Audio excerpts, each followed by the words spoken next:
Sure. Ladies and gentlemen, we're going to scare you at first, and then we're going to make you relax. As soon as you realize we're going to do word problems, most people freak out. They don't like that. But the good news is the word problems in the radicals are very straightforward. This is not a difficult topic at all. In fact, it's easier than some of the mental math questions we just kind of did. So you're generally going to be given the equation. That's the nice thing. The bad thing about word problems is when you had to read the stuff and you had to create the equation. The equations are going to be given for you. The only thing you're going to have to do now is then, that's why we practice it, you're going to have to use the correct order of operations that you learn in junior high and elementary school. And because you're going to have radicals, you're going to square at some point to get rid of the square root. If it's a cubic root, you'll cube, etc., etc. But most of them are going to be square or cube. All right? So the order you do these steps is going to depend upon the word problem. So let's look at an example. All right. Because of the order of operations, we're going to make sure that you guys can do the math before we worry about the word problem. So for example, here, if I wanted you to rewrite that equation, because we actually wanted to solve for x, you have 1 minute. I want you to rewrite that equation so it says x equals. Okay, so can you do that?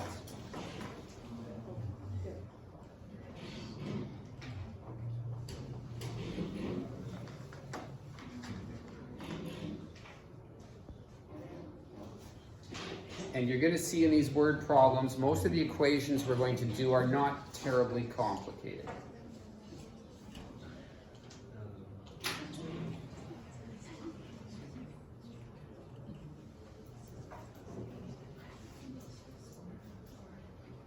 So the order is important. Like, what are you going to do? Are you going to divide by y? Like, how are you going to rearrange this equation? In what order? Okay, time's up. Now I'm going to look at this and realize that square root is like a bracket covering that whole thing. So the first thing I have to do is get rid of the square root. So I'm going to square both sides. Okay, so when I do that, I'm going to end up with m squared equals xy squared. There, the root's gone. Now, therefore, I'm going to write left to right. X will equal m squared divided by y squared. Okay, done. All right, now that could come in handy when you're doing a word problem and you have to solve for this. That's all we're saying. So you're going to say, oh, well, I'm using my radical knowledge, and then I can stuff in numbers and solve a word problem. Same thing here. Now notice those two look exactly the same, except this time the square root stops over the x. So your answer is going to be different. Good luck, you have 1 minute. Solve for x.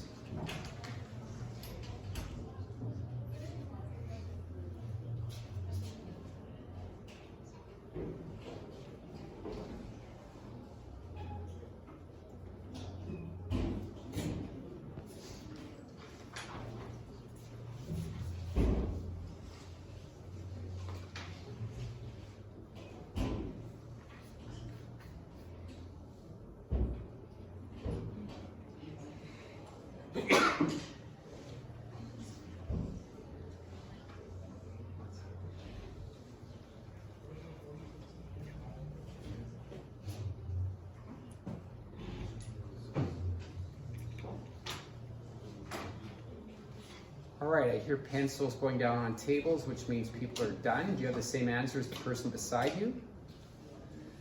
There's two ways to do this question. I could square both sides, or I could isolate the root of x. I'm going to choose to do that. I'm going to go m divided by y squared equals the root of x.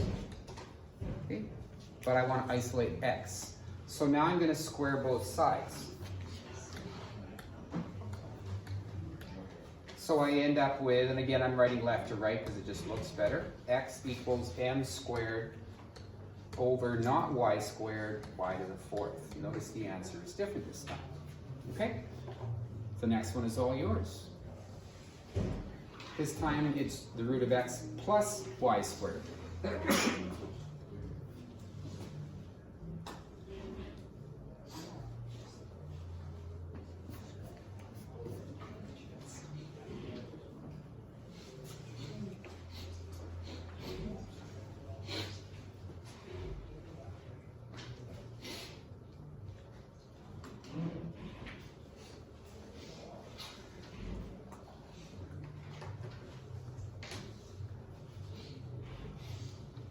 Okay, so we've come to the conclusion so far, this is not terribly difficult. I think most of you, I'm sure, would have been, oh, m, well, that's an addition this time, so I'm going to go minus y squared equals the root of x, right at left to right. And now when I square it, I will have x equals m minus y squared. Okay, squared. Now, technically that's right. Some of you would have said, oh, well, I'm an expert at foiling, so I would have m squared, and some of you have now learned the trick, right? 2 times this minus 2my squared plus y squared.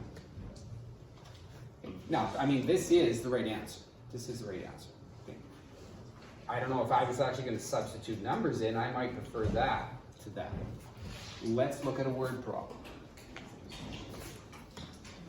Okay, so this is what you're going to see on your test. 1 or 2 of these. Please notice the good news. You're going to be given the formula. That's what everyone hates in word problems, is when they have to create their own. Notice you will have variables. The distance here can be used to estimate how far you can see based on the curvature of the Earth. That's what it says. So notice they've already done substitution for you, that D is in kilometers, whereas H is in meters. That's already factored in. You don't have to do any conversions for you, okay?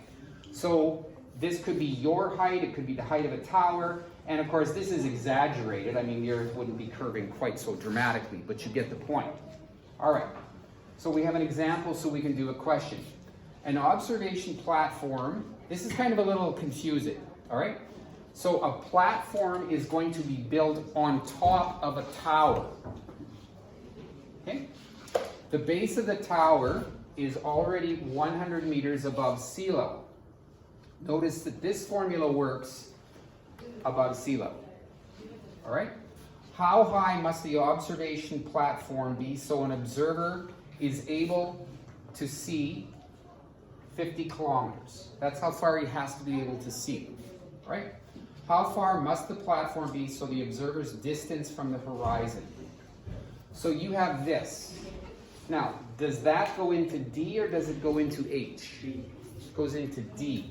We don't have to convert it to meters. So I have 50 equals the root of 13H. That's what we have so far. There is a problem we'll talk about in a minute. I'm going to get you to solve for H with a calculator. With a calculator. To 1 decimal place, please.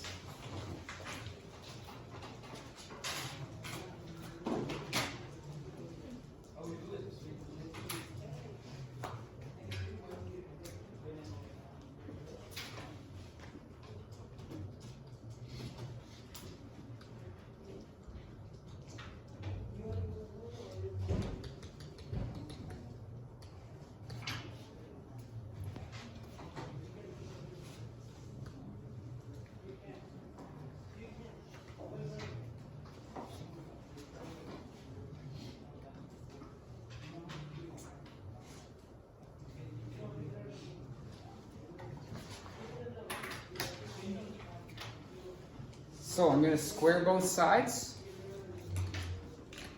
Now the square root does cover the h, so I have 2,500 equals 13h. I'm going to divide both sides by 13.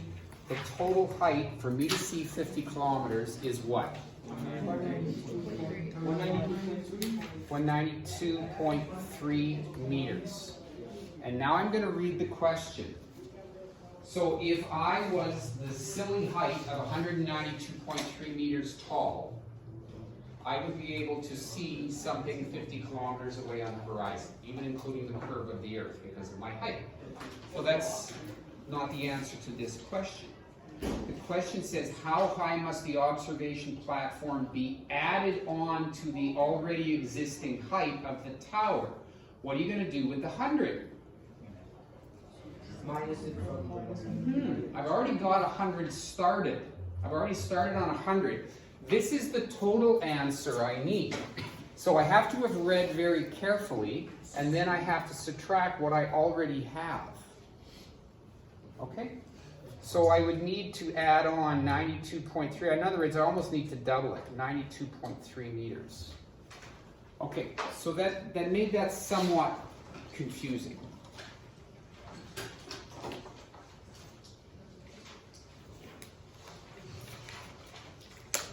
That picture sort of, I've already got the 100, the extra part. What I need is the 92.3. All right? So there you go. There's a word problem. You can decide if you thought that was difficult or not. Notice the formula work was not shocking. Example 2.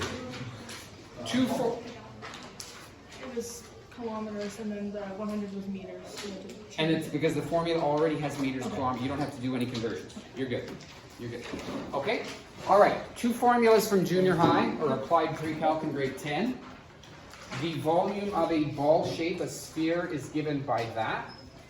The volume of a cube is 6 times the side squared.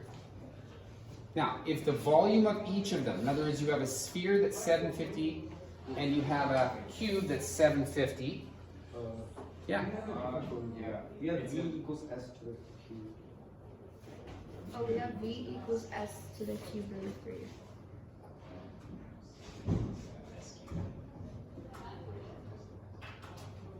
Oh. S to the cube. Well then, which is very true. This is, change your formula to that formula. Because we're finding the side length. Yeah. And this is just a little bit more complicated. Not much. Very little bit. Okay? This is assuming, right, you've got a cube. So whatever that is, side squared would be one side. Oh no, that's true. This is not the volume formula. That's surface area formula. That's surface area. Yeah, okay, gotcha. So we do have to use that formula.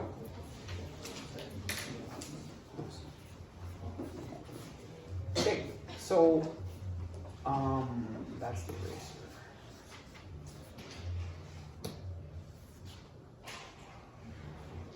Good luck. Find the radius in this case. We'll call this A. And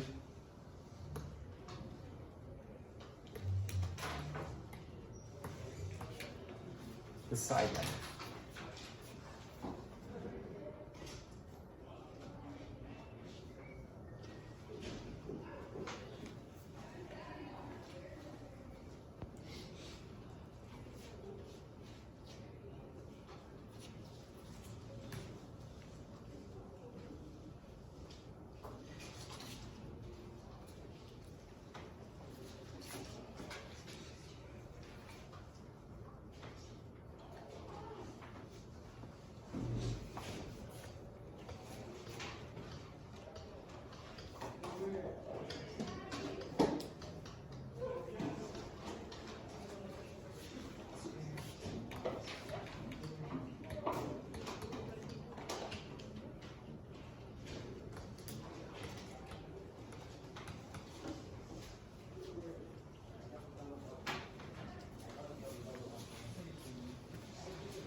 Okay, let's talk about these. Let's do B first because it's by far the easier question.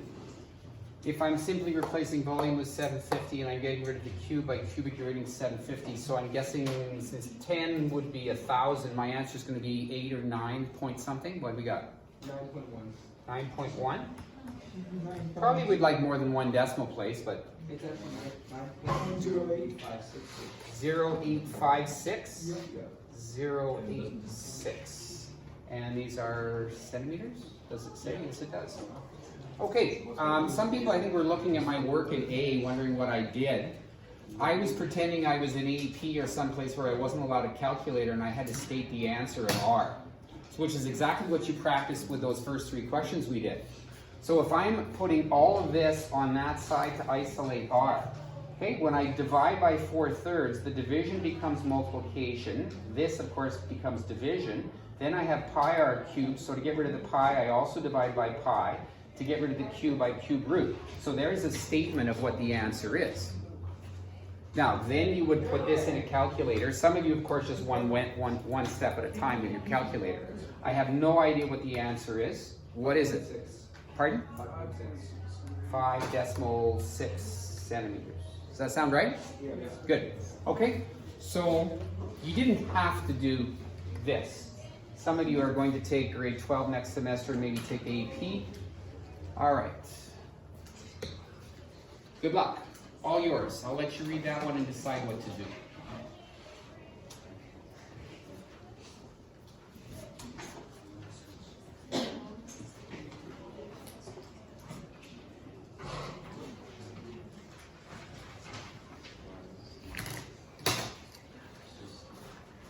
Should you book an exercise?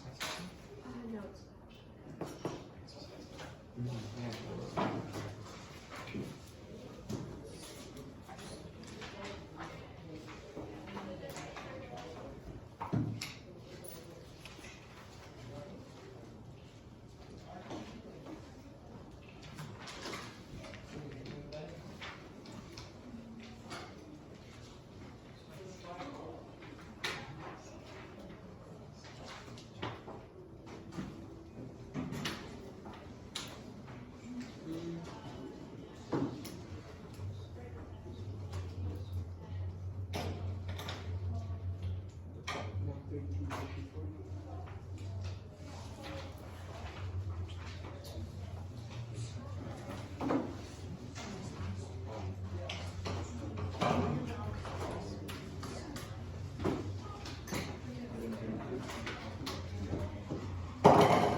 All right, again, 36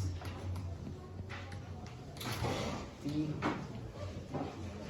So if I square both sides, that's going to give me 36 squared, and then I'm just going to have to divide by 9.8, which would be me isolating D without using a calculator. I have no idea what the answer is. You're going to tell me, gentlemen. 132.24. Correct? Yep. Yes. 132.24. Yes, sir. All right, so what's my unit here? If you have it, turn to exercise 48. If you don't have it, we're gonna do a couple of these straight out of the homework, because that's it. You're saying, wow.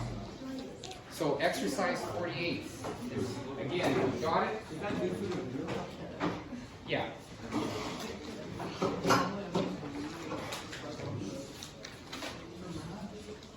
Oh, 19 minutes.